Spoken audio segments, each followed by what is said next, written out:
चुनाव प्रचार का आज अंतिम दिन है और 5, 7, 10 मिनट बाद प्रचार समाप्त हो जाएगा और हम भी कानून की और आचार संहिता की पालना करने वाले लोग हैं। हमारी पार्टी बहुत कानून की पालना करती है।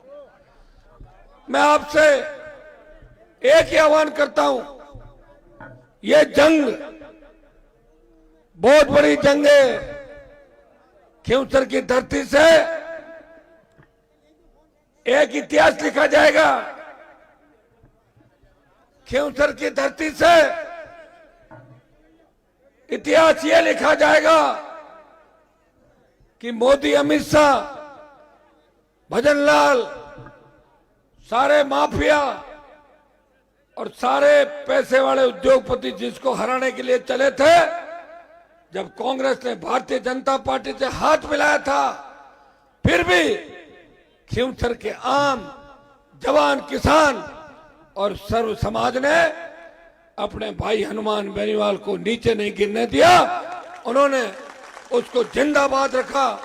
जिस तरह 8, 13, 14, 18, 19, 23, 24 और फिर 24 इस चुनाव का संदेश दिल्ली तक जाएगा। 7 चुनाव की चिंता बीजेपी को नहीं है। 6 में कुछ भी हो, लेकिन खींवसर में हनुमान को हराना है। और उनके साथ हमारे समाज के वो नेता जिनकी समय समय पे मैंने मदद की, उन्होंने जब भी कर्मकांड किए, जब उलझ रहे थे, मैंने आप लोगों के से मदद की। लेकिन आज सबका एक ही मकसद है कि हनुमान हारना चाहिए। और भाइयों, अगर हनुमान हार गया तो किसान कौम हार जाएगी। हनुमान हार गया तो दलित हार जाएंगे। हनुमान हार गया शोषित हार जाएगा और हनुमान हार गया मुसलमान हार जाएगा। आपके आंसू पहुंचने वाला कोई राजस्थान के अंदर नहीं मिलेगा। इसलिए इस बात को गिन के आप गांठ बांध लो। हमें बहुत राष्ट्रीय लोकतांत्रिक पार्टी की प्रत्याशी कनिका, जो महिला शक्ति, नारी शक्ति की प्रतीक के रूप में आपके बीच आई है। नारायण को मुझे बड़ा आशीर्वाद दिया, मेरे पिताजी को भी समय समय पर अपना आशीर्वाद देके राजस्थान की विधानसभा के अंदर भेजा। और भारतीय जनता पार्टी के पास उम्मीदवार भी नहीं मिला। मेरी स्कूल में पढ़ा हुआ जो फेल हो गया, उसको भारतीय जनता पार्टी ने मेरी स्कूल से फेल हुए व्यक्ति को उम्मीदवार बनाया। भगोड़ा मुझे छोड़ के भाग गया। और भगोड़े को मिलिट्री क्या सजा देती है और कानून क्या सजा देता है, रामनिवास जी, वो आप अच्छी तरह जानते हो। आपको इस बार ऐसी सजा देनी है वोट की चोट से, जिस तरह की गलत भाषा का प्रयोग कुचेरा के नेताओं के साथ मिलके, उनका झूठा खाके वो उनके बल पे कूद रहा है। उसको पता नहीं कि हनुमान बेनीवाल के नाम से तो मोदी और अमित शाह कांपते हैं। तेरी औकात क्या है? ये तो मेरा बड़प्पन देखो कि मेरा बड़प्पन देखो कि मुझे इतनी गालियां दे रहे हैं सारे एक सारे, फिर मैं सारी गालियां खा के भी चुप बैठा हूं। चुप होंगे नहीं हूं, बताओ। चुनाव के बाद मुझे कोई गाली दे के देख ले और दोबारा गाली दे दे। तो जब कुचेरा के अंदर पिछली बार बूथ पे इनकी धुनाई हुई थी, तब मैं कुचेरा था, रितपाल जी अपने घर में थे।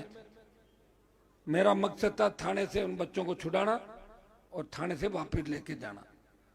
आरएसी बुला ली घर पे। अरे हनुमान मेरे घर पे हमला कर देगा। मैंने कहा अरे कैसी बातें करो, कैसी मानसिकता आप लोगों की।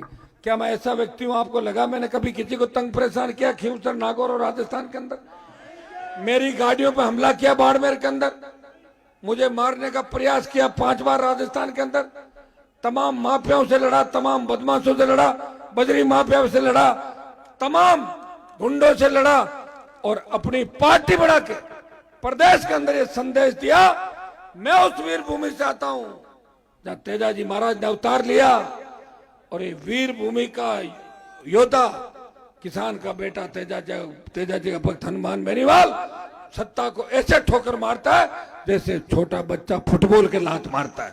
ऐसे 20 साल मैंने सत्ता को ठोकर मारी। जब देश के अंदर किसानों को आवश्यकता पड़ी, जब देश पुकार रहा था कि कौन किसान का बेटा किसानों के लिए आएगा, उस वक्त नागौर का सांसद सत्ता की परोसी हुई थाली को ठोकर मार के किसान कौम की रखवाली के लिए 70 दिन सड़क पर बैठा रहा और मोदी और अमित शाह से सामना किया। जब जवान तकलीफ में था, सेना को ठेके पे दिया। उस वक्त आपका सांसद आपके सेना के सम्मान में आपके भाइयों की लड़ाई लड़ रहा था। जब पहलवान बेटियों तकलीफ में थी, जब पहलवान बेटियां तकलीफ में थी, उन पहलवान बेटियों को बचाने के लिए नागौर के सांसद ने जंतर मंतर, लोकसभा और सब जगह प्रयास किया और आपको न्याय दिलाया। भाइयों, मैं इतना ही आह्वान आपको करता हूं, कल, आज और कल, परसों पूरी ताकत के साथ गांव में लग जाए। एक एक व्यक्ति पूरी ताकत से काम करें। ये पुलिस के लोग खड़े मेरे सामने, ये आगे देख लो, आप ही बताए, सरकार है ना इनकी, इसलिए कह रहे साहब भाषण 6 बज गई, 6 बज गई, इनके घंटी बज रही है, इसलिए मुझे रोकने के लिए आए।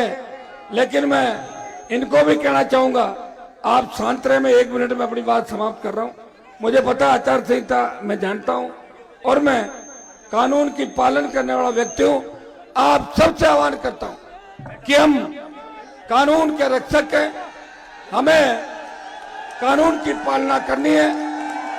और कल और परसों जिस तरह मुकदमे दर्ज किए जा रहे हैं, बैठो रुकिए भाई, जिस तरह अवैध माइनिंग के नाम पे हमारे लोगों को तंग किया जा रहा है और भारतीय जनता पार्टी ज्वाइन करने के नाम पे सरपंचों को सस्पेंड किया जा रहा है, आप चिंता मत करना। मैं नागौर के अंदर हूं, राजस्थान की सरकार में दम है, मेरे एक कार्यकर्ता की तरफ देख के दिखा देना। चुनाव का रिजल्ट बाद में आएगा, पहले संघर्ष होगा। इसलिए भाइयों, आपसे अपील करता हूं कि कनिका को, इंदिरा जी आओ, 1 मिनट इंदिरा जी, कनिका को पूरा आशीर्वाद देने। देखे, 1 मिनट रुकिए भाई, बोतल का चुनाव चिन्ह है, इंदिरा बावरी जी मेरे साथ है। इंदिरा जी अपील करेगी बावरी समाज और अन्य समाजों से, नारी शक्ति की प्रतीक के रूप में मुझे कमजोर मत पड़ने देना। नहीं पड़ने दोगे ना, कमल के सत्यानाशी फूल को मसल दोगे।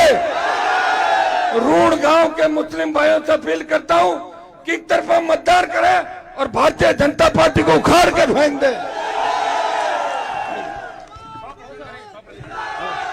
आप सबको धन्यवाद, सब अपने अपने घर जाए। 1 मिनट, आज रात को रखवाली करें, कोई घुस नहीं जाए गांव के अंदर पैसे बांटने के लिए। कल रखवाली करें, परसों रखवाली करें, डरने की जरूरत नहीं। डर लगे मुझे याद कर लेना, चुनाव होता रहेगा, मैं बैठ जाऊंगा और सरकार को झुका दूंगा, हमेशा आपके लड़ता रहूंगा। बहुत बहुत आपको धन्यवाद। जय हिंद। इंदिरा जी बोल दो, 1 मिनट अपील कर। राम राम साहब, मैं विशेष तौर पर 36 कौम का लोगों को निवेदन करनी चाहूँ, पर जो बावरी समाज, मेघवाल समाज, नाइक समाज और हरिजन और 36 कौम का लोग और SC/ST का लोग, मैं वहां निवेदन करनी चाहूँ कि जो हनुमान बेनीवाल जी जो आज चुनाव लड़ रही है और पूरा देश और पूरी सरकार लगी हुई है, तो आप लोगों को हाथ जोड़ मारो निवेदन है, आप लोग कनिका बेनीवाल जी को भारी मतों आपको जिताना है और सरकार को ये चैलेंज देना है कि क्यूशर की जनता बहुत होशियार है। क्यूशर की जनता सरकार को गिरा सकती है, सरकार को झुका सकती है। धन्यवाद। राम राम।